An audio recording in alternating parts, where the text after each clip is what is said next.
सभी को फिर से एक बार नमस्कार। तो अभी हमने कुछ एक क्लासेस ली थी जिसमें कुछ बेसिक कंसेप्ट हमने डिस्कस किए थे। और बेसिक कंसेप्ट डिस्कस किए उसके बेसिस पर एक यदि हमसे कहा जाए कि हम किसी की एक स्क्रिप्ट तैयार करें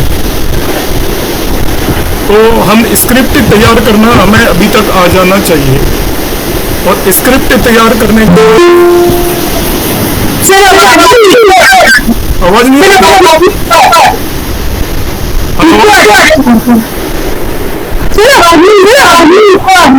किसी को भी नहीं आ रही। नहीं आवाज आ रहा है लेकिन माइक्रोफोन बंद करो।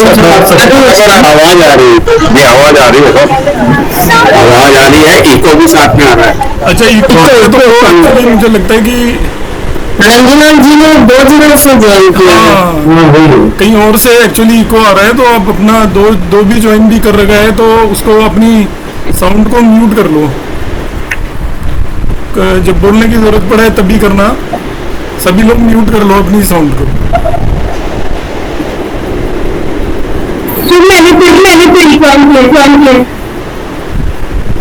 रंजना मैम ने 2 जगह किया है तो रिपीट हो गया, आवाज आ रही है। चलो मैंने म्यूट कर दिया अभी सभी को।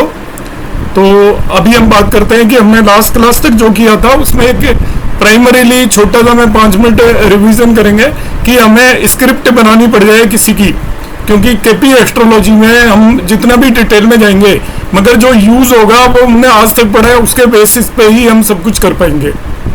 सबसे पहले क्या होता है, हमें एक स्क्रिप्ट तैयार करनी होती है कि हम किस काम से रिलेटेड प्रेडिक्शन देना चाहते हैं केपी एस्ट्रोलॉजी के अंदर। जैसे प्रैक्टिकली मैं एग्जांपल मैरिज का देता हूँ, वैसे हम सभी 12 भावों में क्या क्या देखना होता है उसके बारे में बात करेंगे कमिंग क्लासेस में। तो हमें क्या करना है कि सबसे पहले हम 7th हाउस की स्क्रिप्ट तैयार करेंगे। और 7th हाउस की स्क्रिप्ट कैसे तैयार करेंगे, 7th हाउस का हम लेंगे कस्पल सबलॉर्ड, वो सबसे इंपॉर्टेंट हो जाता है। वो एक प्लेनेट है, वो लिख लिया। फिर जो 7th हाउस का सबलॉर्ड है उसका हम स्टार लॉर्ड और सबलॉर्ड, उस प्लेनेट का स्टार लॉर्ड और सबलॉर्ड लेंगे। तो ऐसे हमारे पास 3 प्लेनेट अवेलेबल हो जाएंगे। तो फिर से रिपीट कर रहा हूं, 7th हाउस देखना है आपको, मैरिज किसी की चेक करनी है तो 7th हाउस का कस्पल सब लॉर्ड, मतलब 7th हाउस का सब लॉर्ड लेंगे, उसे हम 7th हाउस का कस्पल सब लॉर्ड कहेंगे। दूसरी चीज, अब जो कस्पल सब लॉर्ड आ गया उस पर्टिकुलर प्लेनेट का प्लेनेट वाली टेबल में जाकर उसका हम नक्षत्र लॉर्ड और उसका सब लॉर्ड लेंगे। इस तरीके से हमारे पास 3 प्लेनेट अवेलेबल होंगे।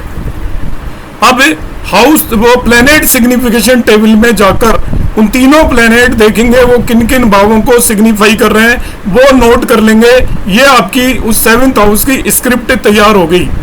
उसका कस्पल सब लॉर्ड और कस्पल सब लॉर्ड का आपको स्टार लॉर्ड और सब लॉर्ड नोट कर लेना है। यह उस पर्टिकुलर हाउस की स्क्रिप्ट हम इस तरीके से तैयार कर लेते हैं। जब हमें दशा देखनी है तो हम क्या करते हैं, दशा देखनी है, सपोज जुपिटर की दशा देखनी है तो हम क्या करेंगे, प्लेनेट वाली टेबल में जाएंगे, देखेंगे जुपिटर का नक्षत्र लॉर्ड तो कौन है और जुपिटर का सब लॉर्ड कौन है। सपोज सन की दशा देखनी है सूर्य की, तो सूर्य का प्लेनेट वाली टेबल में जाएंगे, सूर्य का नक्षत्र लॉर्ड नोट करेंगे, सब लॉर्ड नोट करेंगे। अब ये 3 प्लेनेट हो गए हमारे पास, सूर्य, उसका नक्षत्र लॉर्ड और सब लॉर्ड। अब इन तीनों का हम जाएंगे प्लेनेट सिग्निफिकेशन टेबल में और देखेंगे कौन कौन से भावों को ये सिग्निफाई कर रहे हैं। इस तरीके से जो चीज आएगी उसे हम उसकी दशा की स्क्रिप्ट बोल देंगे।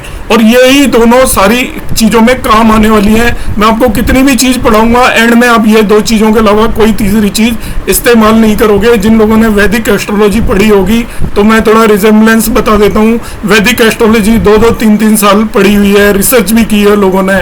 उनको कुंडली पकड़ा दी जाएगी तो वो क्या देखेंगे, वो पर्टिकुलर हाउस को देखेंगे, उसके हाउस के लॉर्ड की पोजीशन देखेंगे, उसे कौन देख रहा है ये देखेंगे, उस समय पर कौन सी दशाएं चल रही हैं देखेंगे और ट्रांजिट देखेंगे। इसके अलावा बाकी सारी चीजों का बहुत ज्यादा यूज प्रैक्टिकली हम नहीं करते। तो केपी एस्ट्रोलॉजी में भी जो प्रैक्टिकल यूज होता है इन्हीं चीजों का होता है। अब मैं आऊंगा आज के टॉपिक पर। आज का टॉपिक है हमारा ग्रह बल। क्वेश्चन जी सर पूछिए वर्मा जी। हाँ जी सर, ये क्वेश्चन ये है कि सपोज हमने 7th हाउस का टेबल बना लिया, स्क्रिप्ट बना लिया जी और तीनों रो में मैरिज रिलेटेड हाउसेज आ रहे हैं जी तो ऑफिस दिख रहा है, जी, तो हम ये बोलेंगे कि इसको मैरिज का प्रॉमिस है, इसकी शादी हो जाएगी, पक्का होगी, मतलब ये कहेंगे। इस बात में कोई एक्सेप्शन है? नहीं, exception as such exception create हो जाएगा यदि हम उसमें देखेंगे कि उसके नेगेट करने वाले हाउसेस प्रीडोमिनेंटली आ रहे हैं। सर मैं चार्ट पे ट्राई कर रहा था, उस व्यक्ति की शादी नहीं हुई है लेकिन प्रॉमिस दिख रहा है। नहीं, ऐसे ना सर, एक्सेप्शन में बता देता हूँ आपको। एक्सेप्शन कब होगा? जब आपका जैसे शादी होने के भाव हैं 2, 7, 11, आपके उसमें जैसे भाव एक ही सपोज 2 आ रहा है मगर कैंसिलेशन के 3-4 भाव आ रहे हैं तो उसमें डिफिकल्टी होगी और हो सकता है ना भी हो। तो वो हम इंडिविजुअल केसेस डिस्कस करेंगे, केस वाइज करेंगे अभी। तो वो आपके सारे केसेस हम डिस्कस करेंगे, कब होगी नहीं होगी, कब लव मैरिज होगी, कब वो आपका मैरिज तय होकर टूट जाएगी, कब और किसी तरीके की डिफिकल्टीज आएंगी, वो हम इंडिविजुअली डिस्कस करेंगे। अभी हम थोड़ा रफली मोटा मोटा आइडिया ले रहे हैं सर। ये चार्ट बाद में डिस्कस करेंगे। हाँ जी सर, अभी थोड़ा टाइम लगेगा, मतलब ये मानो अभी 1 वीक तो मुझे बेसिक्स बताने में लगेगा, फिर हम हाउस वाइज जाएंगे, तब हम ये सारी चीजें डिस्कस करेंगे कि पहले हाउस यदि उसके हम सिग्निफिकेशन देखेंगे, किस तरीके से स्क्रिप्ट बनाएंगे, उसमें हम क्या क्या चीजें देख सकते हैं, कब पॉजिटिव रिजल्ट मिलेंगे, कब नेगेटिव मिलेंगे, सारी चीजें हम डिस्कस करेंगे। तो वो डिटेलिंग है। तो अभी हम यहाँ पर शुरू करेंगे आज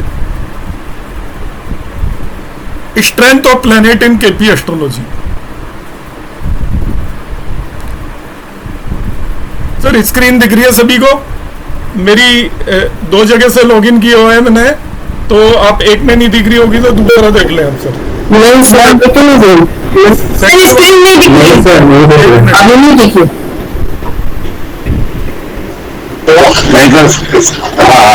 स्क्रीन दिखाई नहीं दे रही सर।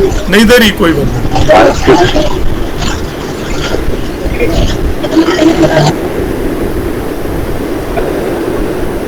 एक मिनट में थोड़ा शेयर करना ही भूल गया इसलिए नहीं दिख रही, अभी दिखेगी आपको।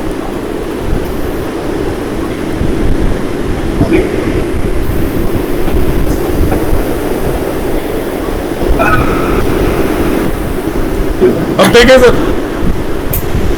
हाँ देखिए, ठीक है।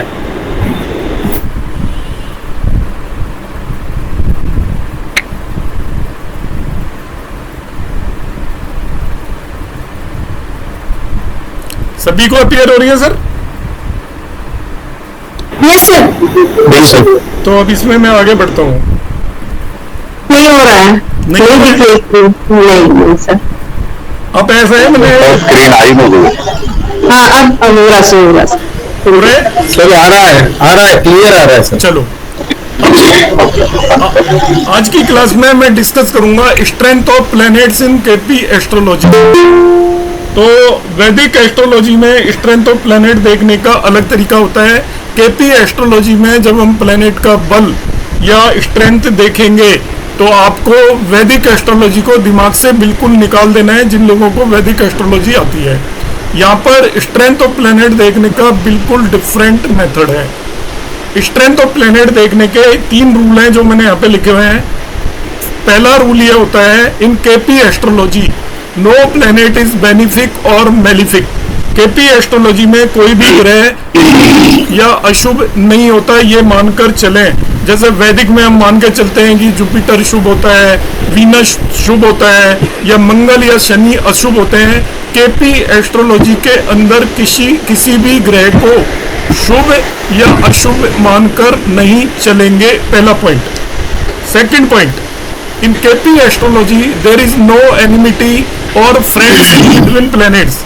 जैसे हम वैदिक एस्ट्रोलॉजी में क्या करते हैं, हम मानते हैं कि प्लैनेट एक दूसरे के दोस्त होते हैं या एक दूसरे के शत्रु होते हैं या न्यूट्रल होते हैं, मगर केपी एस्ट्रोलॉजी में कोई भी प्लैनेट एक दूसरे के ना दोस्त होते हैं ना वो एक दूसरे के शत्रु होते हैं। तो ये सेकंड कंसेप्ट मानकर चलना है।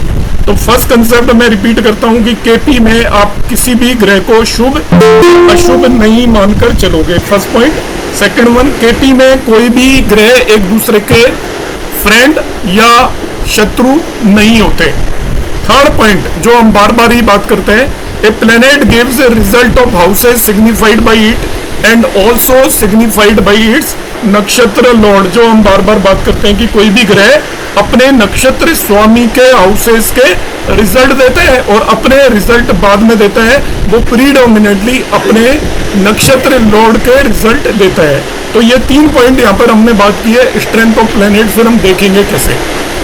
यहाँ पर उसके हम सर्टेन एग्जाम्पल से मैं आपको एक्सप्लेन करूंगा, तो उससे पहले ये 3 पॉइंट अपने माइंड में बिठा लीजिए।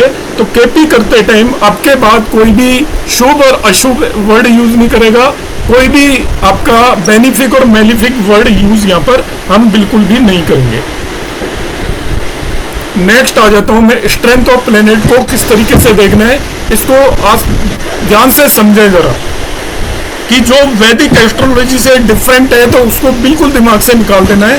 वैदिक एस्ट्रोलॉजी में अभी मैं आपको 3 एग्जांपल बताऊंगा, उससे आपको क्लियर होना चाहिए कि हाउ इट इज डिफरेंट। और यहाँ पे किसी भी ग्रह की स्ट्रेंथ को हम किस तरीके से देखते हैं, उसको देखने का बिल्कुल अलग तरीका है। यहाँ पर देखिए फर्स्ट एग्जाम्पल मैंने लिया हुआ है, ये यहाँ पर चलित कुंडली बना रखी है, भाव चलित कुंडली। आप ये देखिए यहाँ पर शुक्र मार्क किया हुआ है मैंने, ये कर्क राशि के अंदर बैठा हुआ है, कैंसर साइन के अंदर 8वें भाव में। तो जनरली आपके दिमाग में जैसे ही 8वां भाव आएगा तो आप इसके प्लेसमेंट को थोड़ा खराब मानेंगे, और ये कहीं का भी लॉर्ड है तो हम मानकर चलेंगे कि ये इसके रिजल्ट बहुत अच्छे नहीं होंगे। यदि वैदिक के हिसाब से देखूं तो ये 6th लॉर्ड है वैसे, और ये आपका 8वें भाव में चला गया, तो वैसे तो एक विपरीत राजयोग बना रहा है, फिर भी 6th लॉर्ड होने की वजह से और 8वें भाव में होने की वजह से इसे उतना स्ट्रोंगर नहीं माना जाएगा, कैंसर साइन के अंदर है। तो अब इसको मैं केपी एस्ट्रोलॉजी में इसको किस तरीके से असेस करूंगा, आप ध्यान से समझें। शुक्र 4 साइन के अंदर है और 4 साइन के अंदर 3 नक्षत्र आते हैं। कैंसर या कर्क राशि के अंदर 3 नक्षत्र आते हैं। नक्षत्र सबको पता होने चाहिए। एक पुनर्वसु नक्षत्र आता है जिसका नंबर 7 है, इसके बाद पुष्य नक्षत्र आता है जिसका नंबर 8 है, और तीसरा आश्लेषा नक्षत्र आता है जिसका नंबर 9 है। तो कर्क राशि के अंदर ये 3 नक्षत्र आते हैं। पुनर्वसु जो गुरु का नक्षत्र है, पुष्य जो शनि का नक्षत्र है, आश्लेषा जो बुध का नक्षत्र है, यहाँ पुनर्वसु का एक चरण आता है, पुष्य पूरा का पूरा आता है और आश्लेषा पूरा का पूरा आता है। तो कर्क राशि के अंदर ये 3 नक्षत्र आते हैं, पुनर्वसु, पुष्य, आश्लेषा। पुनर्वसु का केवल 1/4 पार्ट है जिसे हम चरण बोलते हैं या पद बोलते हैं, और पुष्य पूरा 4 इसके पद आएंगे और आश्लेषा पूरा। अब शुक्र जब कैंसर साइन के अंदर बैठा हुआ है या कर्क राशि में बैठा हुआ है, तो इन तीनों में से वो किसी भी एक नक्षत्र के अंदर हो सकता है। तीनों में से जिस भी नक्षत्र के अंदर होगा, तो हम एग्जाम्पल के लिए मैं यहाँ पर मान लेता हूँ कि सपोज शुक्र आश्लेषा नक्षत्र में बैठा हुआ है, तो कैंसर राशि के अंदर यदि उसकी डिग्री कैंसर राशि में 29, 25, 24 या 20 डिग्री है, तो उसका नक्षत्र आश्लेषा नक्षत्र आएगा। तो उसका नक्षत्र स्वामी बुध हो गया, नक्षत्र स्वामी बुध हो गया। अब हम समझते हैं इसकी स्थिति। इस कुंडली में बुध को मैंने दूसरे भाव के अंदर बिठाया हुआ है। तो देखिए मैं पहले शुक्र के भाव लिखता हूँ। शुक्र 8वें भाव के अंदर बैठा हुआ है और वो 6ठे और 11वें भाव का स्वामी है। तो मैंने शुक्र के भाव लिख दिए, इससे 8, 6 और 11। अब जो इसका नक्षत्र लॉर्ड है बुध, उसके भाव लिखता हूं मैं। तो नक्षत्र लॉर्ड बुध दूसरे भाव में बैठा हुआ है और वो 7वें और 10वें भाव का स्वामी है। तो इन्हें भी लिख दिया मैंने, बुध दूसरा, 7वां और 10वां। अब शुक्र के कार्यकत्व यदि यहाँ पर देखूंगा तो मैंने जैसे बताया था, कोई भी ग्रह अपने भावों के साथ साथ अपने नक्षत्र स्वामी के भावों के रिजल्ट भी देता है। तो मैंने शुक्र के कार्यकत्व यहाँ पर नोट किए। तो ये कार्यकत्व नोट करने पर देखिए कंबाइन कर दीजिए शुक्र के भाव भी और उसके नक्षत्र स्वामी के भाव भी। तो वह है 2, 6, यहाँ पे है 2, 6, 7, 8, 10, 11। ये शुक्र के कार्यकत्व आ गए। यहाँ तक को मैं पहले एक बार रिपीट करूंगा कि यहाँ पर मैंने देखना था शुक्र का स्ट्रेंथ में देखना चाहता हूँ। तो स्ट्रेंथ देखने के लिए मैंने देखा शुक्र ये 8वें भाव के अंदर कर्क राशि में बैठा हुआ है। तो कर्क राशि में 3 नक्षत्र होते हैं। मैंने देखा कि वो कर्क राशि में बुध के नक्षत्र में बैठा हुआ है। इसका मतलब सूर्य का नक्षत्र लॉर्ड बुध हो गया। अब यहाँ पर शुक्र कौन कौन से भावों को सिग्निफाई करेगा मैं नोट करता हूँ। तो शुक्र खुद 8वें भाव में बैठा हुआ है, 6ठे और 11वें भाव का स्वामी है। तो मैंने 8, 6, 11 यहाँ पर लिख लिया। अब इसका जो नक्षत्र स्वामी है वो नक्षत्र स्वामी इसका बुध है। अब मैं देखूंगा बुध कौन कौन से भावों को यहाँ पर सिग्निफाई कर रहा है। तो बुध को ध्यान से देखने पर आ रहा है कि बुध दूसरे भाव में बैठा है और 7वें और 10वें भाव का लॉर्ड है। ये मैंने बुध के भाव लिखे। अब इन दोनों को मैंने कंबाइन कर दिया तो शुक्र इन भावों को सिग्निफाई कर रहा है। वो कौन कौन से भाव हैं देखते हैं हम। दूसरा, छठा, 7वां, 8वां, 10वां, 11वां। अब क्या करेंगे देखिए ध्यान से। शुक्र यहाँ पर कौन कौन सी चीजें दे रहा है। सबसे पहले मैं देखा विवाह के तीनों, मैरिज के तीनों हाउसेस यहाँ पर इन्वॉल्व हो रहे हैं, 2, 7, 11। तो यहाँ पर मैं लिखता हूँ तो विवाह के तीनों हाउसेस दे रहा है शुक्र, 2, 7, 11। फिर मैं देखता हूँ नौकरी के जो हाउसेस होते हैं, जॉब के हाउसेस होते हैं। आपको मैंने शुरू में एक लिस्ट दी थी, उसे आप धीरे धीरे याद करना शुरू कर दें, नहीं मैं जब भावों पर आऊँगा तब बताऊँगा आपको। तो जॉब के जो हाउसेस होते हैं एस्ट्रोलॉजी में वो होते हैं 2, 6, 10, 11। तो यहाँ पर 2, 6, 10, 11 भी आ रहा है पूरा। इसके बाद व्यापार के जो बिजनेस के हाउसेस होते हैं उनमें 6 की जगह 7 आ जाता है, 2, 7, 10, 11। तो अभी इसको गौर से देखें, ध्यान से समझें। तो इस पर्टिकुलर कुंडली के अंदर जो शुक्र जिन जिन भावों को सिग्निफाई कर रहा है वो आपके मैरिज के तीनों भावों को सिग्निफाई कर रहा है, तीनों को कर रहा है एक साथ। नौकरी के चारों भावों को सिग्निफाई कर रहा है एक साथ, और बिजनेस के भी चारों भावों को सिग्निफाई कर रहा है। इसका मतलब जब शुक्र की दशा आएगी तो इस पर्टिकुलर कुंडली के लिए उस नेटिव का विवाह भी करवा देगा। वो नौकरी करना चाहेगा तो नौकरी भी दिला देगा, और उसको बिजनेस करना है तो बिजनेस भी दिला देगा।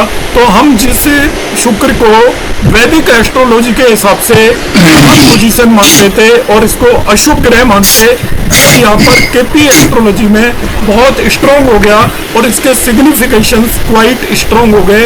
ये आपके बहुत ही अच्छे मैरिज से रिलेटेड, जॉब से रिलेटेड और आपका प्रोफेशन से रिलेटेड रिजल्ट देने में कैपेबल है। तो हम केपी एस्ट्रोलॉजी में किसी भी ग्रह की स्थिति देखकर सीधा कंक्लूड नहीं करेंगे ये शुभ होगा, बली होगा या नहीं होगा। आपकी कुंडली के लिए वो किस तरीके के रिजल्ट देगा, हमें सबसे पहले उसकी स्क्रिप्ट तैयार करनी पड़ेगी, और ये स्क्रिप्ट आपको रेडीली अवेलेबल होती है, पहले से ही मिली होगी। आप जब ग्रह कारकत्व में जाओगे तो वहां पर ये ऑलरेडी लिखा होगा कि शुक्र के कारकत्व इस कुंडली के लिए ये है। ये मैंने यहाँ पर आपको केवल एक्सप्लेन करने के लिए कारकत्व निकालना बताया है कि आपको आइडिया होना चाहिए, मगर जब हम स्क्रिप्ट में जाएंगे तो ग्रह कारकत्व वाली टेबल के अंदर ये भाव वहाँ पे आपको ऑलरेडी मिल जाएंगे। तो उन भावों के बेस पर मैंने ये कंक्लूड किया कि यहाँ पर ये शुक्र बहुत अच्छी स्थिति में है और बहुत स्ट्रॉन्ग है इस पर्टिकुलर कुंडली के लिए। अब इसमें किसी को कोई डाउट है, सेकंड एग्जांपल बताऊंगा। एक से रिक्वेस्ट है कि अपना माइक्रोफोन जब मैं बोल रहा हूँ तब तक वो उसे बंद रखें, मैं आपको सबको अपॉर्चुनिटी दूंगा बोलने के लिए। जी सर, वो कारकत्व वो इसका इंग्लिश तो नहीं है, सिग्निफिकेशन ना? Yes, signification, yes, planet signification. जी वर्मा सर।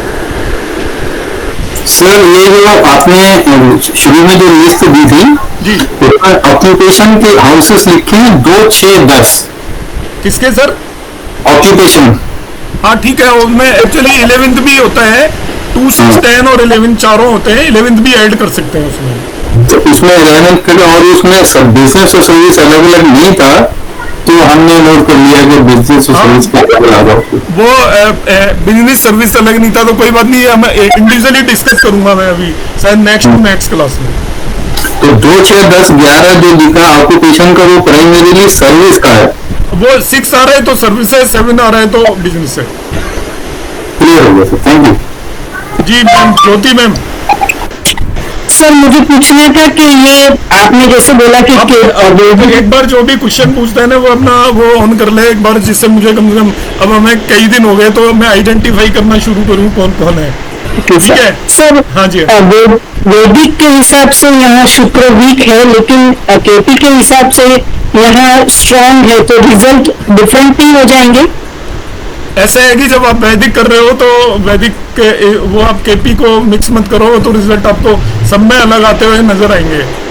तो आप अभी हम केपी सीख रहे हैं तो केपी पे फोकस करो। वैदिक तो मैं केवल इसलिए बता रहा हूँ कि आप थोड़ा कोरिलेट कर पाए कि हमारे दिमाग में जब हमने वैदिक की हुई है तो वो डली हुई है पहले से, तो हम उस डायरेक्शन में नहीं सोचना। अभी आप यही सोचो कि आपको वैदिक नहीं आती, okay thank you sir. Mix होने लग जाएगी वरना। और किसी का सर आगे बढ़ता हूं फिर मैं। स्ट्रेंथ ऑफ प्लेनेट, ये एग्जांपल 1 मैंने किया, अब मैं एग्जांपल 2 देखूंगा यहाँ पर। एग्जांपल 2 देखिए सर, इसके अंदर चंद्रमा देखिए कैंसर साइन के अंदर लगने के अंदर बैठा हुआ है। अब यदि मैं इसको वैदिक एस्ट्रोलॉजी के स्टूडेंट को इस कुंडली को पकड़ा दूंगा और आप में से जिनको भी वैदिक आती है वो कहेंगे तो बहुत स्ट्रांग पोजीशन होगी, लग्न लॉर्ड लग्न के अंदर बैठा हुआ है।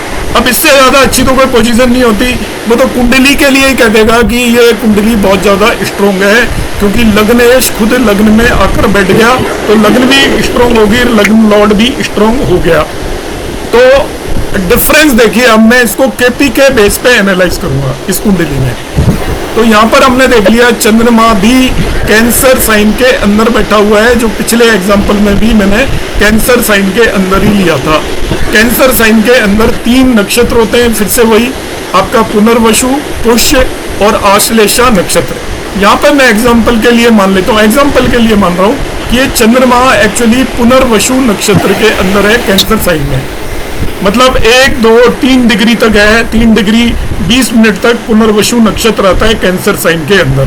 तो ये पुनर्वसु नक्षत्र में है, सपोज चंद्रमा की डिग्री 2 है तो कैंसर साइन में ये चंद्रमा की डिग्री 2 होगी, तो उसका लॉर्ड गुरु हो गया जुपिटर, पुनर्वसु नक्षत्र का लॉर्ड जुपिटर हो गया। तो यहाँ पर चंद्रमा का नक्षत्र लॉर्ड जुपिटर है।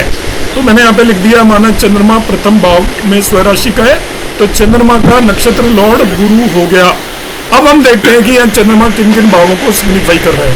तो देखिए चंद्रमा को देखा भाव में बैठा है और उसकी राशि लॉर्ड भी खुद ही है, तो ये केवल फर्स्ट हाउस को सिग्निफाई कर रहा है। अब इसके नक्षत्र लॉर्ड मतलब गुरु को देखते हैं, तो गुरु को मैंने यहाँ पर प्लेस कर दिया है 12th हाउस में। तो गुरु 12th हाउस में बैठा हुआ है और इस कुंडली के लिए इस Lord of 6th house and 9th house. तो जो गुरु या जुपिटर सिग्निफाई कर रहा है 12th, 6th एंड 9th। तो देखिए मैंने 6, 9, 12 गुरु के लिए लिख दिया है। अब ओवरऑल मुझे इसके मून के सिग्निफिकेशन या चंद्रमा के कार्य तत्व चाहिए, तो इन दोनों को मैं कंबाइन कर दूंगा और इसके मून के सिग्निफिकेशन मुझे मिल गए 1, 6, 9, 12। अब 1, 6, 9, 12 को मैं देखता हूँ। तो देखिए क्या होता है, एक पर्सन की लाइफ के अंदर यदि वो यंग एज में आ गया कुंडली लेकर, तो हम जो मेन काम होते हैं उसके जो होता है उसकी मैरिज, मेन काम होता है उसका जॉब, मेन काम होता है उसका बिजनेस। और इसको ऑलवेज यदि कोई बिजनेसमैन है तो उसके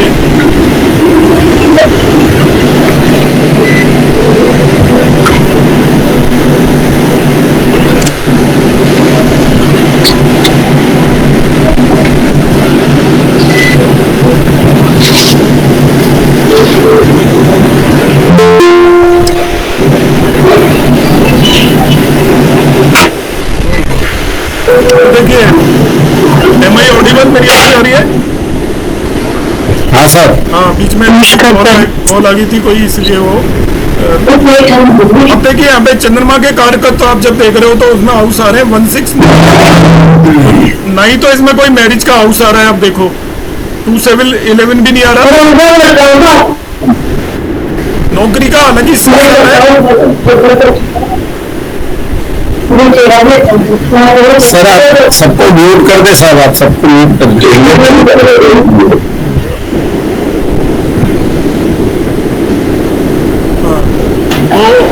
नौकरी का केवल 6 आ रहा है, मगर आपका बिजनेस का कोई सा भी भाव नहीं आ रहा है इसमें। 2, 7, 10, 11 में से कोई भी भाव नहीं आ रहा। मैरिज का 2, 7, 11 भी नहीं आ रहा। और जॉब का केवल एक भाव 6th अपीयर हो रहा है, बाकी कोई भी भाव यहाँ पर अपीयर नहीं हो रहा है। तो चंद्रमा के कारकत्व में, जबकि हमने पिछले केस में देखा, मैम प्लीज अपनी आवाज बंद करिए 1 मिनट। क्यों चिल्लाती रहती हो यार, क्या है तुमको?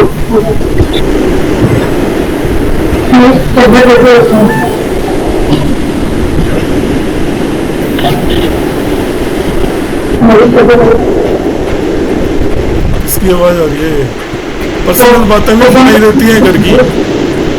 एक तो ये जैन साहब ने वहाँ सर पर रखी सबको है। म्यूट कर दो, हाँ, म्यूट सबको कर- म्यूट कर दो। सबको म्यूट कर देते हैं, वो फिर खोल लेते हैं जैन साहब। कर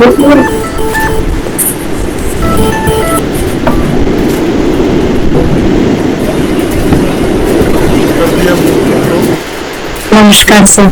नमस्कार जी, ये फिर से खोल लेंगे मगर से।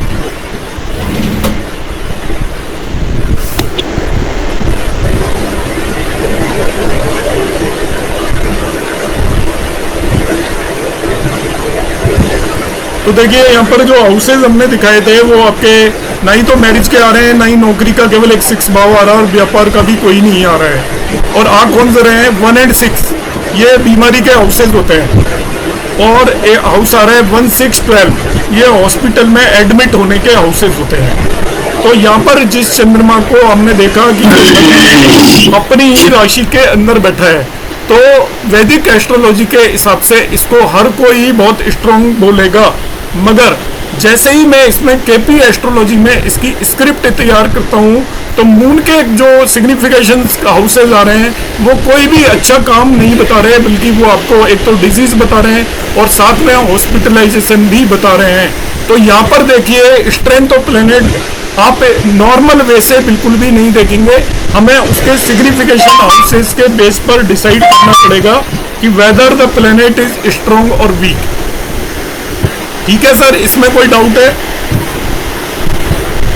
तो मैं नेक्स्ट एग्जांपल लूंगा, अदरवाइज सर ये तो बात फिर से प्लेनेट्स की कारकत की हो गई ना, तो इसमें स्ट्रेंथ की वीकनेस कहाँ से रही?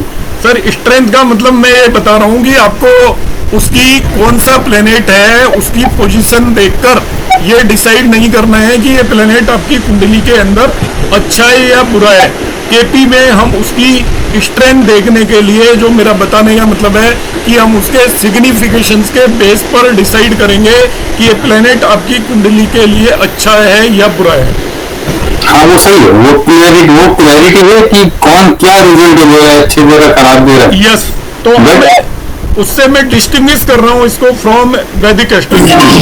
तो हम यही डिस्टिंग्विश कर रहे हैं ना, अच्छे रिजल्ट दे रहा है कि खराब रिजल्ट दे रहा है। यस यस यस, तो यहाँ पर जो अच्छे रिजल्ट देगा उसको स्ट्रोंगर बोल देंगे, और वैदिक में जो वैसे स्ट्रोंग होता है हम मानते हैं कि वो अच्छे रिजल्ट देगा।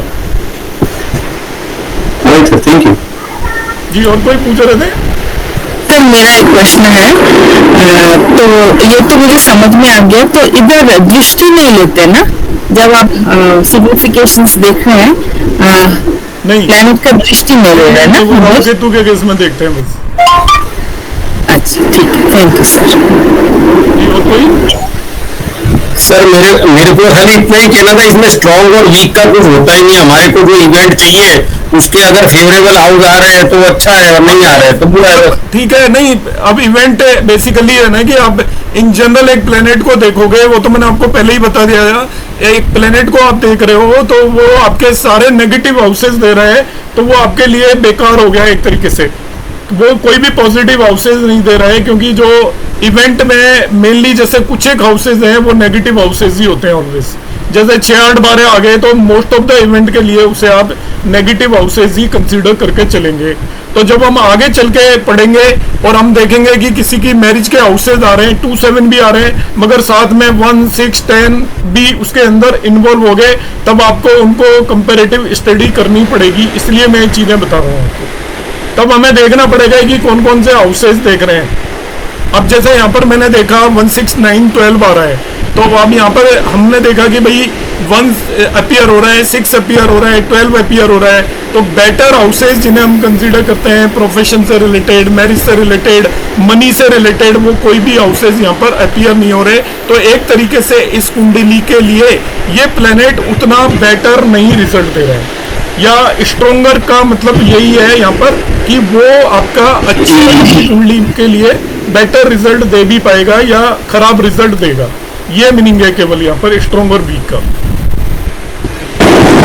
सर एक छोटी सी सवाल है सर, ये जो प्लैनेट सिग्निफिकेशन निकाले हैं, ये प्लैनेट सिग्निफिकेशन टेबल से अलग होगा कि नहीं? अलग नहीं होगा, वही होगा सर।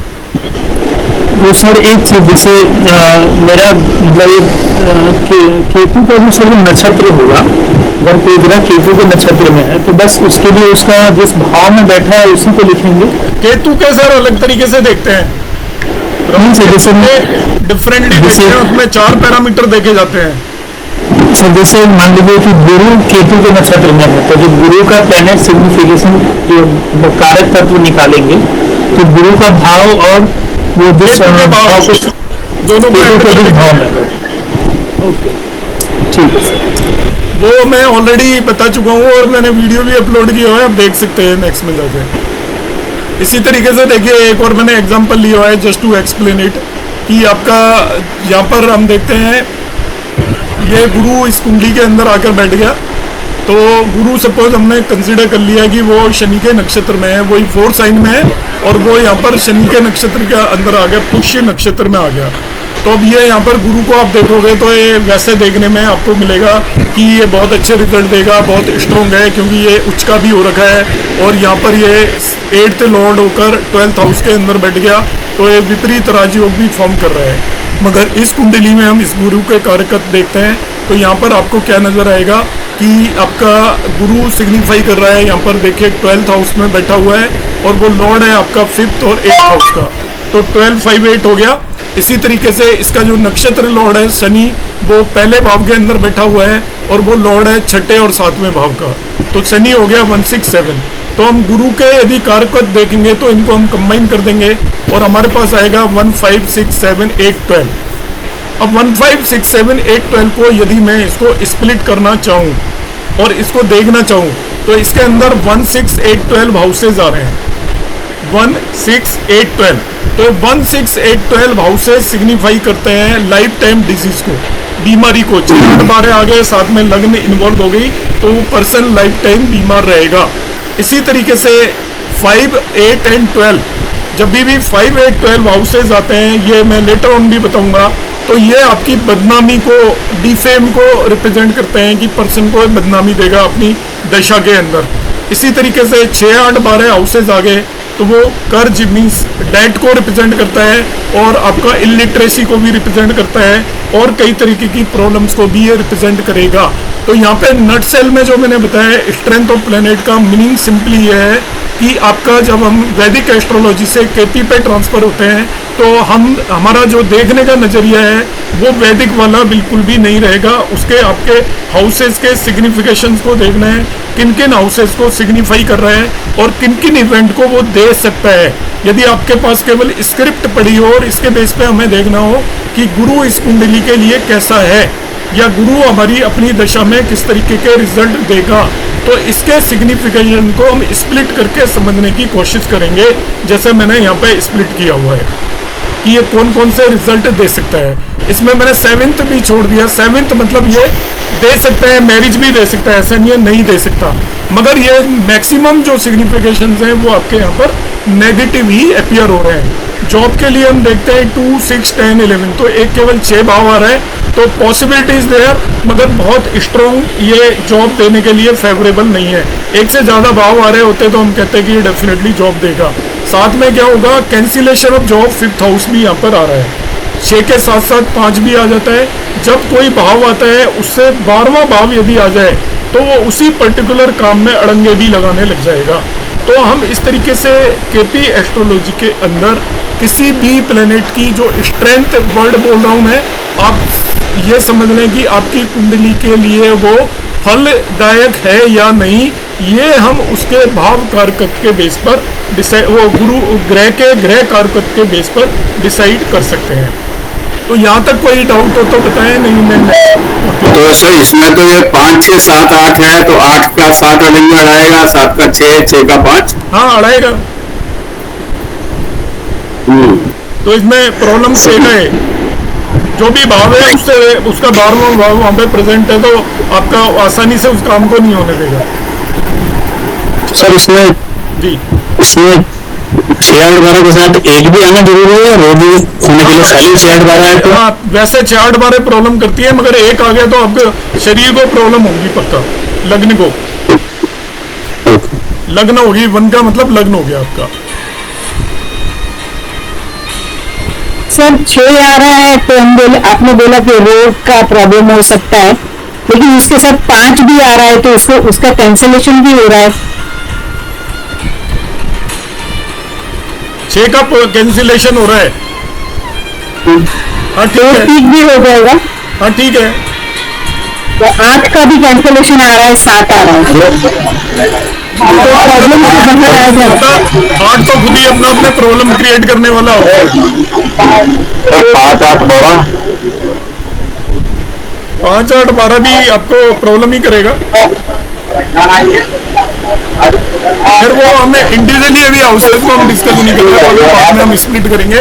अभी जो मेरा बताने का पर्पज ये था कि आपको इसमें कोई बहुत स्ट्रॉन्ग कॉम्बिनेशन एक भी नहीं है जो आपका बहुत भला करने वाला है। ज़्यादातर कॉम्बिनेशन नेगेटिव बन रहे हैं। इसका मतलब यहाँ पर ये जुपिटर उच्च का होते हुए भी और विपरीत राजयोग में होते हुए भी इस कुंडली के लिए कोई बहुत अच्छा रिजल्ट देने वाला नहीं है, ऐसा हम कंक्लूड करेंगे।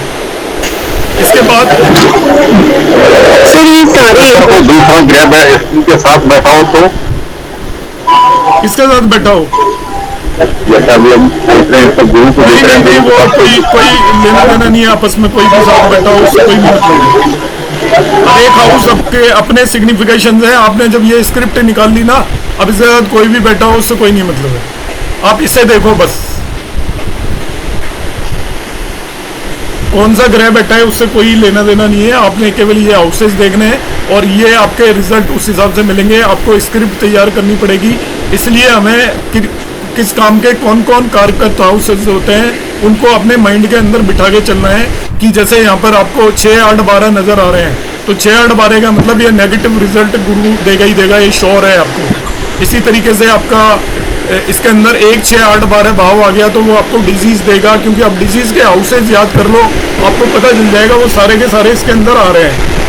अब कुछ पॉजिटिव रिजल्ट भी मिलते हैं, हर केस में कोई भी चीज़ पूरे 100% नेगेटिव रिजल्ट नहीं देती, मगर इन जनरल ये नेगेटिव रिजल्ट देगा, ऐसा हम कह सकते हैं।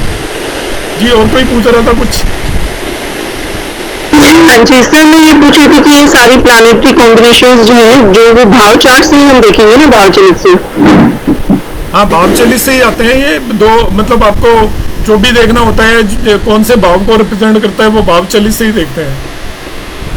ठीक है सर, थैंक यू। सर यहाँ सबलर नहीं लेंगे? नहीं, हम केवल प्लेनेट की बात कर रहे हैं अभी। वो तो उससे रिलेटेड सारे रिजल्ट में हम नक्षत्र लॉर्ड भी लेंगे, उसका सब लॉर्ड भी लेंगे। यहाँ पर हम केवल एक पर्टिकुलर प्लेनेट और उसके नक्षत्र लॉर्ड के भावों की बात कर रहे हैं, जो हम सिग्निफिकेशन ऑलरेडी मैं करा चुका हूँ। ये चीज़ आपको ग्रह कारक पढ़े थे ना हमने, ग्रह कारकत्व और भाव कारकत्व हम कर चुके हैं, वो प्रीवियस क्लासेस में किस तरीके से निकालते हैं। यहाँ पर जो मेरा एक्सप्लेन करने का कोई मैं ग्रह कारकत्व भी नहीं बता रहा अभी, ना मैं आपको भाव कारकत्व बता रहा हूँ। मैं जो टॉपिक केवल ये समझाने की कोशिश कर रहा हूँ बस, कि कोई भी ग्रह का आपको वैदिक एस्ट्रोलॉजी में हम ग्रह किस राशि में बैठा हुआ है और वो कैसी पोजीशन में बैठा है, उसके बेस पर हम डिसाइड करते हैं उसके आपको रिजल्ट कैसे मिलने वाले हैं, अच्छे मिलने वाले हैं, खराब मिलने वाले हैं। लॉर्डशिप क्या है, वो किस भाव के अंदर बैठा हुआ है, कौन से योग बना रहे हैं। मगर केपी एस्ट्रोलॉजी में आपको रिजल्ट देखने के लिए उस पर्टिकुलर ग्रह के जो सिग्निफिकेशन हाउसेज हैं वो देखने हैं और उसके बेस पे आपको डिसाइड करना है कि ये इस कुंडली के लिए स्ट्रोंगर है। स्ट्रोंगर मतलब अच्छे रिजल्ट देगा या खराब रिजल्ट देगा, इतना सा कंक्लूजन है जो अभी तक मैंने आज की क्लास में पढ़ा है। कार्यकत्व कैसे निकालने वो हम ऑलरेडी डिस्कस कर चुके हैं। मैं एक क्लास आपकी भाव कारकत्व की ली थी, एक क्लास मैंने ग्रह कारकत्व की ली थी, और आपको यदि किसी को हो तो वो उस पर जाकर वीडियो एक बार फिर से देख ले, फिर भी नहीं समझ में आए तो वो मुझे बताएगा, तो मैं आपको अलग से कारकत्व कैसे निकालने हैं वो बता दूंगा। तो यहाँ पे आप कारकत्व को मिक्स मत करो। जो मेरी अभी बताने का मतलब ये था, सिंपली जो ये मैंने चीज़ बताई है वो ये था कि आपको कोई भी ग्रह देखा कुंडली के अंदर अब आपने देखना है कि वो आपके लिए अच्छे फल देगा या नहीं देगा, केपी एस्ट्रोलॉजी में कैसे देखते हैं। तो हमने देखा उसका वो कौन कौन से हाउसेस को सिग्निफाई कर रहा है। अब वो हाउसेस के आपके कौन से कॉम्बिनेशंस यहाँ पर बन रहे हैं। यदि वो अच्छे कॉम्बिनेशंस बन रहे हैं, जैसे मैंने अभी बताया था आपको कि यहाँ पर सारे ही बहुत बढ़िया कॉम्बिनेशंस बन रहे थे।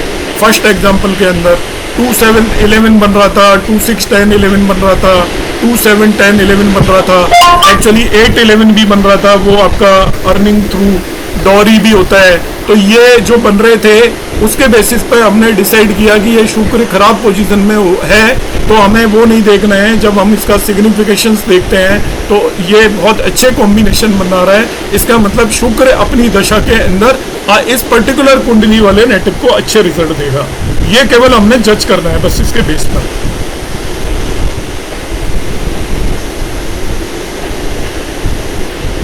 स्टिल यदि कोई और कुछ पूछना चाहता है, नहीं तो आगे बढ़ते हैं अभी हम। सर मैं ये कह रहा था एक्चुअली यहाँ पे थोड़ा सा डिफरेंस क्या है। अभी तक हमने पढ़ा कि सबलॉर्ड बहुत इम्पोर्टेंट होता है, सबलॉर्ड के ही रिजल्ट देता है प्लेनेट मैक्सिमम। यहाँ आप ये बात करें कि प्लेनेट अपने नक्षत्र लॉर्ड के रिजल्ट दे रहा है। तो प्लेनेट तो नक्षत्र लॉर्ड के रिजल्ट देता है, सब लॉर्ड के थोड़ी देता है। अच्छा, हर प्लेनेट अपने ये क्लास 1 से ही हम पढ़ा रहे हैं, हर एक प्लेनेट अपने नक्षत्र लॉर्ड के रिजल्ट देता है केपी एस्ट्रोलॉजी के अंदर। तो जो स्क्रिप्ट हमने बनाई थी पीछे तो उसमें सब लॉर्ड भी आए थे ना। सर उसके रिजल्ट नहीं दे रहा वो प्लेनेट। एक्चुअली आप जो स्क्रिप्ट बनाओगे ना तो उसमें 3 चीजें आती हैं। वो प्लेनेट किन हाउसेस को सिग्निफाई कर रहा है, उसका नक्षत्र लॉर्ड किन हाउसेस को सिग्निफाई कर रहा है, उसका सब लॉर्ड किन किन हाउसेस को सिग्निफाई कर रहा है। तो वो जो हाउसेस हैं उन वो जिन जिन हाउसेस को सिग्निफाई कर रहा है तीनों को, तीनों में जो हाउसेस आएंगे वो पर्टिकुलर इवेंट आपका हो जाएगा। तीनों के अंदर जो हाउसेस आ रहे हैं एक पर्टिकुलर प्लेनेट के, उसके अपने हाउसेस, उसके नक्षत्र लॉर्ड के हाउसेस और उसके सब लॉर्ड के हाउसेस, यदि तीनों में एक पर्टिकुलर हाउस आ रहा है, जैसे मैरिज आपको देखनी है तो हमने देखा प्लेनेट, उसका हमने नक्षत्र लॉर्ड देखा और उसका हमने सब लॉर्ड देखा। अब प्लेनेट कौन कौन से हाउसेस को सिग्निफाई कर रहा है वो उसके अंदर हमने नोट कर लिया, उसका नक्षत्र लॉर्ड कौन कौन से हाउसेस को सिग्निफाई कर रहा है उनको नोट कर लिया। इसके बाद उसका हमने देखा कि सब लॉर्ड कौन कौन से हाउसेस को सिग्निफाई कर रहा है वो नोट कर लिया। अब हम क्या करेंगे कि वो उन हाउसेस को सिग्निफाई कर रहा है, तीनों में जो हाउसेस आ गए वो काम उसका 100% होगा, उसको हम प्रॉमिस बोलते हैं। मगर 2 में ही कोई हाउस आ रहा है तभी भी उसके होने की पॉसिबिलिटी होती है मगर कम हो जाती है। तो इस तरीके से हमने उसको देखा था।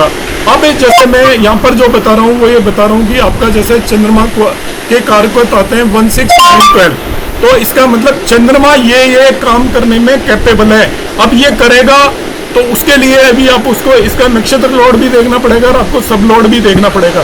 तीनों मिलके यदि उस काम को यदि तीनों ही वो कर रहे हैं, ओके कर रहे हैं, तभी वो काम होगा। मगर यदि प्लेनेट ये काम कर पाएगा या नहीं कर पाएगा वो हम देख रहे हैं यहाँ पर। Right, thank you. Is it clear now sir? Clear. अब आते हैं, देखिए साइड इफेक्ट ऑफ प्लैनेट्स यहाँ पर मैं बता रहा हूँ। साइड इफेक्ट ऑफ प्लैनेट्स का क्या मतलब है कि आपका हमारा एक पर्टिकुलर प्लेनेट हमने देख लिया। मैं इसी टॉपिक को दूसरे तरीके से बता रहा हूँ, ध्यान से समझें जरा। हमने देखा एक पर्टिकुलर प्लेनेट अपनी दशा के अंदर आपको बहुत अच्छे रिजल्ट देने वाला है एक पर्टिकुलर काम से रिलेटेड। तो कई बार ऐसा होता है जो एक प्लेनेट आपको एक पर्टिकुलर काम से रिलेटेड एक्सीलेंट रिजल्ट देगा तो साथ साथ वो दूसरी चीज से रिलेटेड आपको बहुत खराब रिजल्ट भी दे सकता है सेम ही टाइम पर। तो देखिए उसके लिए मैंने यहाँ पे एक कंसिडर किया है कि एक एग्जांपल लिया है, इसको समझाऊंगा मैं बाद में। अब थोड़ा देखते हैं। 2 6 10 हाउसेज हमें पता है नौकरी या जॉब के हाउसेज होते हैं, 2 6 10 मेनली। 11th हम इसमें ऐड कर देते हैं एंड में जाके, मगर जो 3 मेन हाउसेज हैं वो 2 6 10 है। उसमें 6th हाउस को हम प्राइम हाउस कंसिडर करके चलते हैं फॉर द जॉब। अब यहाँ पर यदि आप देखें एग्जाम्पल के लिए, मैं यहाँ पर सूर्य एक प्लेनेट है, उसकी दशा चल रही है। अब उसकी दशा को एनालाइज कर रहा हूँ मैं आपके सामने। देखिए सूर्य की दशा को, तो ये मैंने पहले ही लिखा है कि नौकरी से रिलेटेड हाउसेस होते हैं 2 6 10। तो मैं सन की दशा को एनालाइज करूँगा। तो सन को एनालाइज करने के लिए मैंने देखा कि ये सन का जो स्टार लॉर्ड है या जिसे नक्षत्र लॉर्ड बोलते हैं वो तो है गुरु, और गुरु जिन भावों को सिग्निफाई कर रहा है, यहाँ पे ही लिख दिया है मैंने, गुरु सिग्निफाई कर रहा है भावों को 3, 10 और 12 को। यहाँ पे मैंने इसी एक ही चार्ट के अंदर यहाँ पे मैंने प्लेनेट लिखे हुए हैं, यहाँ पे उनके स्टार लॉर्ड या नक्षत्र लॉर्ड लिखे हुए हैं, यहाँ पे उनके सब लॉर्ड लिखे हुए हैं, और यहाँ पे लिख दिया है कौन सा भाव किन किन हाउसेस को सिग्निफाई करता है। तो अब मैं देख रहा हूँ सूर्य की दशा शुरू होगी किसी भी व्यक्ति की, आपके पास ऐसे बहुत सारे केस आएंगे, आपकी अपनी भी किसी भी चीज़ की दशा चल रही होगी, आप देखना चाहते हो कि उस दशा में कौन कौन से काम होने हैं आपके। तो सूर्य की यदि दशा चल रही है तो मैंने क्या किया, यहाँ पे सूर्य का स्टार लॉर्ड ले लिया जुपिटर, और वो किन किन भावों को सिग्निफाई कर रहा है वो मैंने नोट कर लिया। जुपिटर ये स्टार लॉर्ड है सूर्य का, और वो किन किन भावों को सिग्निफाई कर रहा है 3, 10, 12 ये लिख दिया मैंने।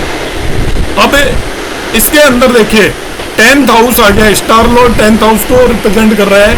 10th हाउस एक्चुअली प्रमोशन और स्टेटस को रिप्रेजेंट करता है। 10th हाउस प्रमोशन और स्टेटस को रिप्रेजेंट करता है।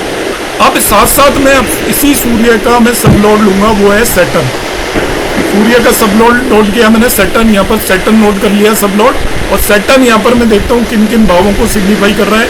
तो 1, 2, 4 भावों को सिग्निफाई कर रहा है शनि, 1, 2, 4। तो ये जो सेकंड हाउस है वो आपका रिप्रेजेंट करता है बैंक बैलेंस को या धन को रिप्रेजेंट करता है। अब सूर्य को खुद को देख लेता हूँ, सूर्य किन किन भावों को सिग्निफाई कर रहा है। तो मैं सूर्य को देखता हूँ तो वो 6 और 8 भाव को सिग्निफाई कर रहा है। तो उनमें से 6th भाव जो होता है वो नौकरी का होता है। तो सूर्य की दशा मुझे चेक करनी थी, तो सूर्य की दशा में मैंने क्या देखा, सूर्य के भाव, उसके नक्षत्र लॉर्ड के भाव और उसके सब लॉर्ड के भाव, तीनों के भाव मैंने नोट कर लिए। तो सूर्य का भाव आया 6, 8, उसके नक्षत्र लॉर्ड के भाव आए 3, 10, 12 और उसका सब लॉर्ड के भाव आए 1, 2, 4। तो यहाँ पर हम देखते हैं, देखिए जो उसका नक्षत्र लॉर्ड है उसमें 10th हाउस आ रहा है, उसके खुद में सूर्य के सब लॉर्ड के अंदर 2nd हाउस आ रहा है और सूर्य के अंदर 6th हाउस आ रहा है। तो यदि मैं इनकी एक कंबाइंड स्क्रिप्ट बनाऊं, तीनों को कंबाइन कर दूं, तो हम उसको बोलते हैं कंबाइंड स्क्रिप्ट। तो कंबाइंड स्क्रिप्ट यदि मैं तीनों की बनाता हूं तो देखिए उसमें कौन कौन सा भाव आएगा, पहला, दूसरा, तीसरा, चौथा, 10वां, 12वां और छठा, 8वां। तो इसमें कंबाइंड स्क्रिप्ट को जब मैं देखता हूँ तो उसके अंदर दूसरा भाव भी आ रहा है, छठा भाव भी आ रहा है, 10वां भाव भी आ रहा है। तो ये तीनों भाव मिलके आ रहे हैं। तो ये सिग्निफाई करेगा कि जब सूर्य की दशा होगी, उसकी दशा के अंदर इस नेटिव की या तो नौकरी लगेगी या ऑलरेडी नौकरी में होगा, तो उसको प्रमोशन मिल सकता है, किसी धन की प्राप्ति हो सकती है। आई एम अगेन रिपीटिंग कि किसी नेटिव की सूर्य की दशा आई तो मुझे सूर्य देखना है, उसका नक्षत्र लॉर्ड देखना है, उसका सब लॉर्ड देखना है, तीनों को देख लेना है। तीनों जिन जिन भावों को सिग्निफाई कर रहे हैं वो नोट कर लेना है। जैसे मैंने यहाँ पे नोट किया आपको कि सूर्य का जो स्टार लॉर्ड है वो गुरु है, वो 3, 10, 12 को रिप्रेजेंट कर रहा है। इसी तरीके से उसका सब लॉर्ड 1, 2, 4 को रिप्रेजेंट कर रहा है। सूर्य खुद 6 और 8 को रिप्रेजेंट कर रहा है। अब मैं तीनों को मिलाकर एक स्क्रिप्ट तैयार करूंगा ओवरऑल। तो तीनों को मिलाकर जो स्क्रिप्ट तैयार करूंगा उसमें तीनों के अंदर जो भाव आ रहे हैं वो मैंने एक साथ नोट कर लेने हैं। वो आएंगे आपके 1, 2, 3, 4, 6, 10 एंड 12। तो उनको मैं देखता हूँ तो ये पर्सन यदि मेरे पास आता है वो पूछता है कि भाई मेरा जॉब लगेगा क्या सूर्य की दशा के अंदर। तो मैंने जो सूर्य की ओवरऑल स्क्रिप्ट तैयार की तो उसमें दूसरा, छठा और 10वां भाव, तीनों भाव मुझे नजर आए। तो मैं इसे कहूँगा यस तुम्हारी नौकरी इस पर्टिकुलर पीरियड में लग सकती है। यदि वो मेरे पास ये पूछने आया कि सर ये बताइए कि आपकी इस टाइम पर मेरा प्रमोशन होगा क्या, ड्यू पड़ा हुआ है और काफ़ी टाइम से डिले है, तो 10th हाउस एक्चुअली प्रमोशन और फेम को भी रिप्रेजेंट करता है, स्टेटस को भी रिप्रेजेंट करता है। तो मैं उससे कह दूंगा कि आपका प्रमोशन हो सकता है। तो इस तरीके से हम किसी भी पर्टिकुलर प्लेनेट को, सूर्य को हमने देखना है तो हम इस तरीके से उसे देखेंगे। मगर इसकी स्क्रिप्ट में आप ध्यान से देखोगे तो आपका चौथा भाव भी है, इसकी स्क्रिप्ट में ध्यान से देखेंगे तो तीसरा भाव भी है, इसकी स्क्रिप्ट में ध्यान से देखेंगे तो पहला भाव भी है। तो अब हमें क्या करना होता है किसी पर्टिकुलर प्लेनेट की दशा के अंदर, केपी एस्ट्रोलॉजी में जब भी हम किसी भी कुंडली को एनालिसिस करते हैं तो सबसे पहला हमारा फोकस होगा कि वो किस बात से रिलेटेड प्रश्न हमारे पास लेकर आया है पर्सन, और उस बात से रिलेटेड भावों को देखने की कोशिश करेंगे। अब ये जो चार्ट मेरे पास आया, वो उस चार्ट में पर्सन ने मेरे से पूछा कि सर ये बताइए कि मेरी जॉब लगेगी या नहीं लगेगी, और उसकी सूर्य की दशा चल रही थी। तो मैंने क्या किया, उसकी सूर्य लिया, उसका नक्षत्र लॉर्ड लिया और उसका सब लॉर्ड लिया, तीनों लिए, और तीनों के अंदर जो जो भाव आ रहे थे वो मैंने नोट कर दिए। तो तीनों के अंदर एक्चुअली उसकी जॉब से रिलेटेड एक ना एक भाव आ रहा है, कि जैसे सूर्य के अंदर, इसके गुरु के अंदर 10th हाउस आ रहा है, और इसके अंदर शनि के अंदर 2nd भाव आ रहा है, और सूर्य के अंदर 6th भाव आ रहा है। इसका मतलब सूर्य की दशा में इस नेटिव की नौकरी लग जाएगी। मैंने इसे बता दिया, हाँ आपकी सूर्य की दशा के अंदर नौकरी लग जाएगी यदि कुंडली में प्रॉमिस है तो। इसमें प्रॉमिस बहुत इंपॉर्टेंट है, ध्यान रखना है। अब प्रॉमिस किस तरीके से देखना है, आप ध्यान से समझो। ये 6th हाउस है, 6th हाउस का हम नौकरी के लिए 6th हाउस को प्राइम हाउस मानकर चलेंगे। अब मैं क्या करूंगा, इसका सब लॉर्ड देखूंगा 6th हाउस का, शुक्र है इसका 6th हाउस का सब लॉर्ड, और 6th हाउस का सब लॉर्ड मैंने शुक्र देख लिया। यहाँ पर आप जाकर देखो शुक्र के अंदर कौन कौन से भाव आ रहे हैं। तो देखिए 5, 6 और 10, तो 6 और 10 भाव आ रहे हैं नौकरी से रिलेटेड। हालांकि 5वां भी आ रहा है तो वो प्रॉब्लम क्रिएट करेगा, मगर 6 और 10 आ रहे हैं। अब मैं क्या करूंगा, यहाँ पर इस जो शुक्र आया, इसका मैं यहीं से स्टार लॉर्ड और सब लॉर्ड देखूंगा। शुक्र का यहाँ पर मैंने देखा स्टार लॉर्ड जुपिटर है और उसका सब लॉर्ड सैटर्न है। अब मैं देखूंगा जुपिटर में इनमें से भाव आ रहा है कि देखो जुपिटर में आप जाओगे तो फिर 10 भाव आ रहा है, और सैटर्न पर जाओगे तो फिर इसके अंदर दूसरा भाव आ रहा है। तो जो 6th हाउस का जो कस्पल सब लॉर्ड है, उसका नक्षत्र लॉर्ड और उसका सब लॉर्ड भी उन भावों को रिप्रेजेंट कर रहा है जो कि उसकी नौकरी को सिग्निफाई कर रहे हैं। तो यहाँ पर जब मेरे पास ये पर्सन आया तो मैंने इसको कहा कि आपकी कुंडली के अंदर प्रॉमिस है, क्योंकि 6th हाउस का जो कस्पल सब लॉर्ड है वो भी नौकरी से रिलेटेड हाउसेस को बता रहा है, उसका स्टार लॉर्ड भी बता रहा है, और उसका आपका सब लॉर्ड भी उन हाउसेस को सिग्निफाई कर रहा है। इसका मतलब आपकी कुंडली के अंदर नौकरी का प्रॉमिस है। फर्दर वो जब आया तो सूर्य की दशा चल रही थी, तो मैंने सूर्य की दशा को आपके सामने इस तरीके से चेक किया। सूर्य की दशा भी उन भावों को सिग्निफाई कर रही है, तो सेकेंडली हमने इसको कंफर्म कर लिया। तीसरी चीज़ हम इसमें देख सकते हैं कि ट्रांजिट भी हमें देखना होता है, वो मैं लेटर ऑन डिस्कस करूँगा। तो हमें क्या करना है, ये किसी भी की कोई भी प्रेडिक्शन देनी है। अभी यहाँ पर मेरे पास, मैं स्टार्टिंग से बता रहा हूँ कि एक पर्सन आया और हमसे पूछ रहा है कि मेरी जॉब लगेगी कि आज। मैं चेक करना शुरू करूँगा। ये जो कुंडली ये बना रखी है, ये कस्पल पोजीशन का आपका वो चार्ट है जो आप किसी भी मोबाइल ऐप के अंदर जाकर देखोगे। तो नौकरी के लिए मैं 6ठा भाव लूँगा, पहला स्टेप। उसका मैं सब लॉर्ड लूँगा, ये ध्यान रखना है। उसको 6th कस्पल सब लॉर्ड बोलेंगे। वीनस यहाँ से उठाना है, बस वीनस उठाया, इसके भाव नोट कर लिए 5, 6, 10, नौकरी वाला भाव आ रहा है इसमें।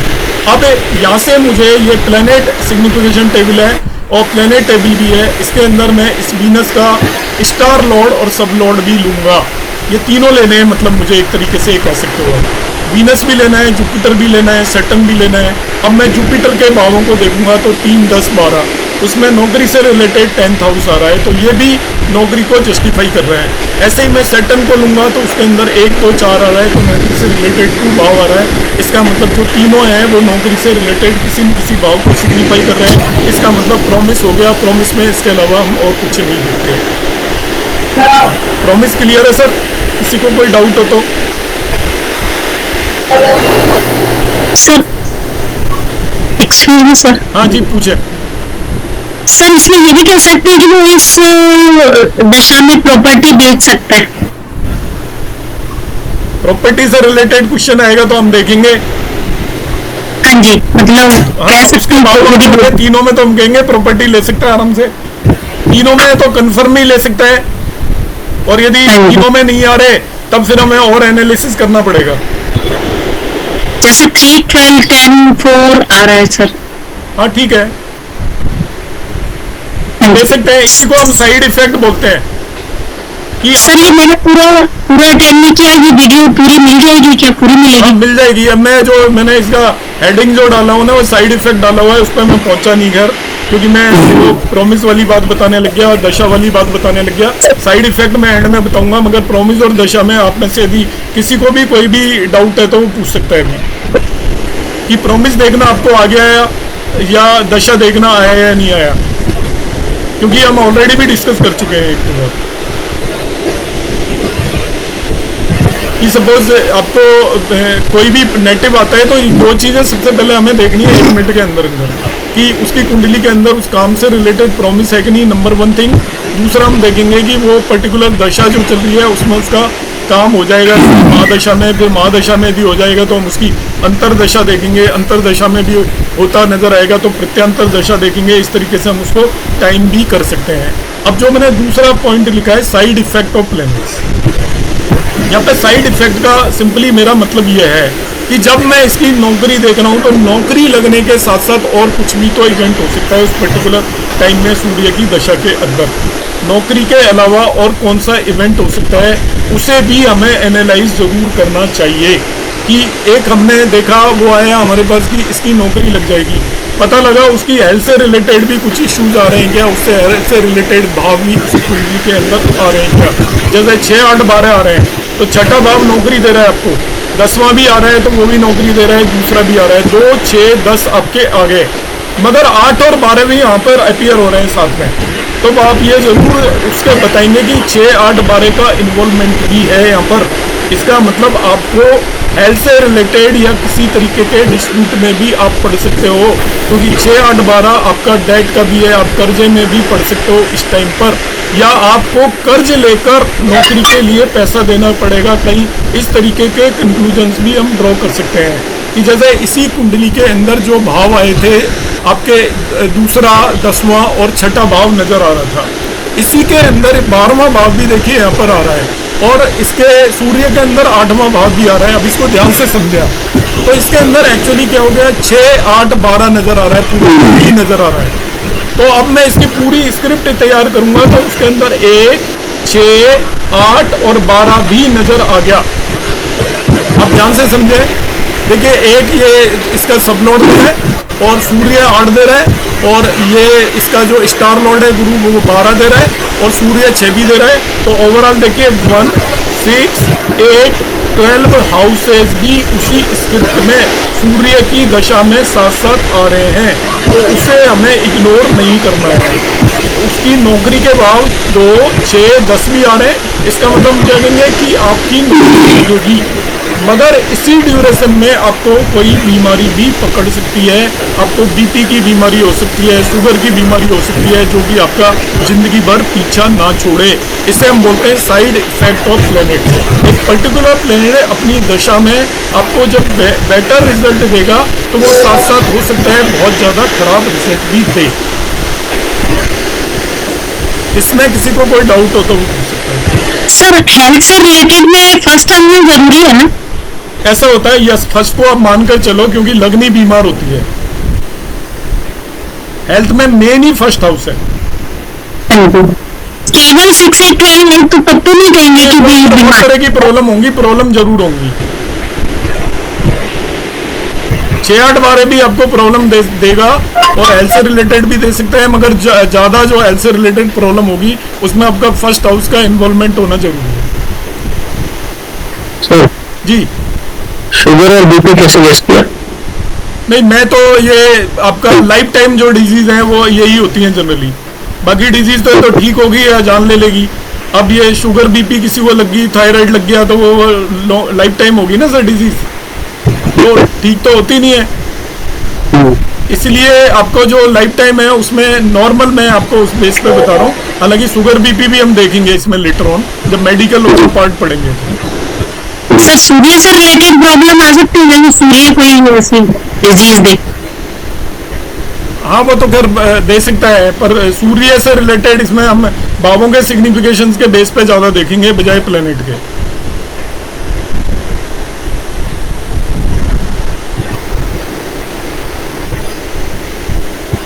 और किसी का कोई डाउट है क्या? सर मेरा डाउट बट मैं एक लाइन का बात कहना चाहता हूँ जी, जिसकी नौकरी लग गई है हाँ। तो पत्नी को ध्यान देना चाहिए, कहीं वो जॉब में चली जाए। हाँ वो भी ठीक है। वो तो 6-8 बार है तो कोई भी प्रॉब्लम कर सकता है सर। और वो पता है क्या करेगा, आपको मैं बता देता हूँ, मेरा पर्सनल एक्सपीरियंस है। 6-8 बार है जैसे ही आए ना उसकी नौकरी लगेगी तो उसको क्या होगा, हाथों में खुजली होगी मकान खरीदने की, और वो उधार लेगा और वो डेट में पड़ जाएगा लंबे समय के लिए। हाँ, ये भी हो सकता है। फ्लैट लेगा उधार, वो लोन लेके, और वो फ्लैट का लोन उसकी वो जिंदगी भर की बीमारी बन जाएगी उसके लिए। सर लड़ाई झगड़े भी शुरू हो सकते हैं फिर 6-8 बार। हाँ 6-8 बार का जो भी इन्वॉल्वमेंट है वो आपका कुछ भी कर सकता है। वो इवन वाइफ के साथ, हस्बैंड के साथ प्रॉब्लम भी क्रिएट कर सकता है। छठा भाव आ गया उसके अंदर, 6th हाउस। सर हेलो जी जी सर, यूट्यूब पे बच्चे के लिए कौन सा देखते हैं भाव? 5th house. तो किसी कपल को बच्चा होने के लिए ऐसा? हाँ 5th हाउस है ना उसके लिए, तो संतान के लिए।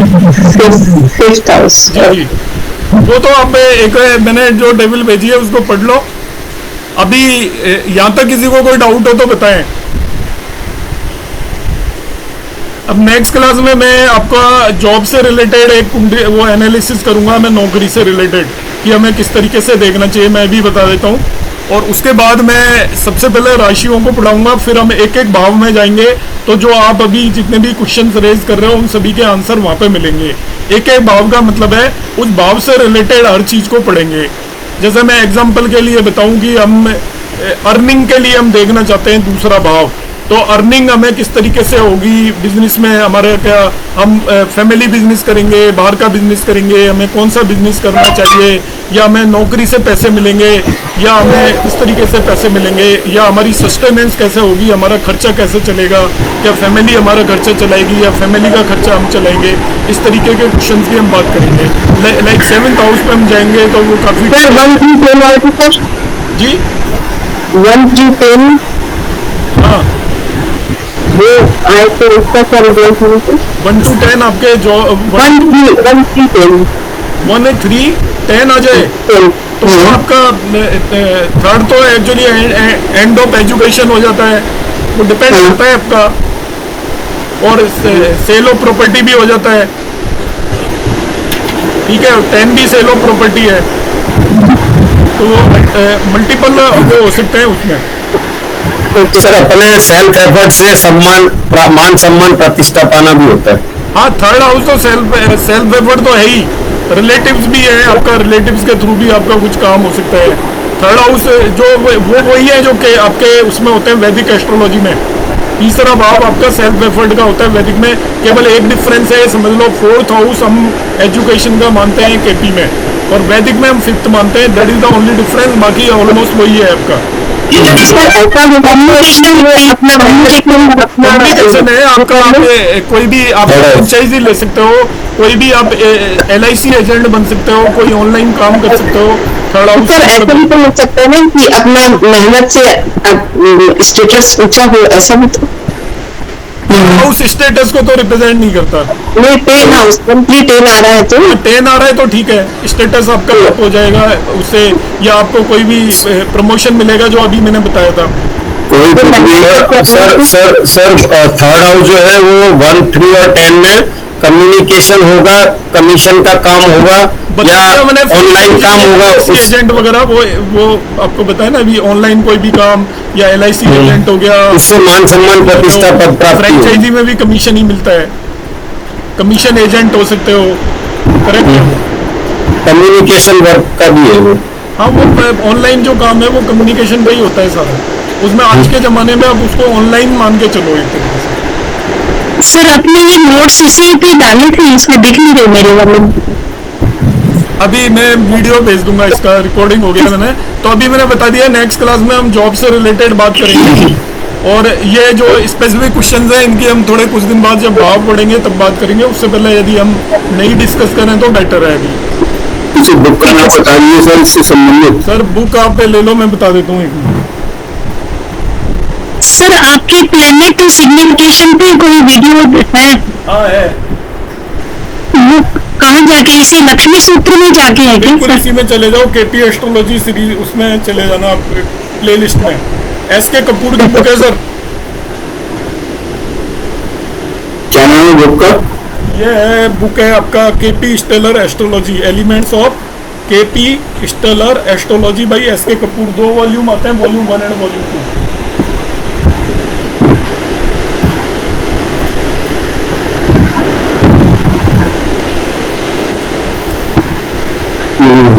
ठीक है सर, आज की क्लास हम एंड करते हैं फिर, और नेक्स्ट क्लास में हमें जॉब से रिलेटेड करेंगे, जो मैं ऑलरेडी बता ही चुका हूँ कि जॉब से रिलेटेड हमें क्या करना है। और उसके बाद हम राशियों के बारे में पढ़ेंगे, कितनी राशियां होती हैं, किनके क्या सिग्निफिकेशंस हैं। तो राशि वाली क्लास को आप कोई मिस ना करें, कहीं बहुत सारे लोग ये सोचेंगे कि हमें तो पता ही है, पर मैं जो आपको बताऊंगा वो हो सकता है थोड़ा डिफरेंट हो। सर ये कौन से दिन क्लास होती है, मुझे पता नहीं था।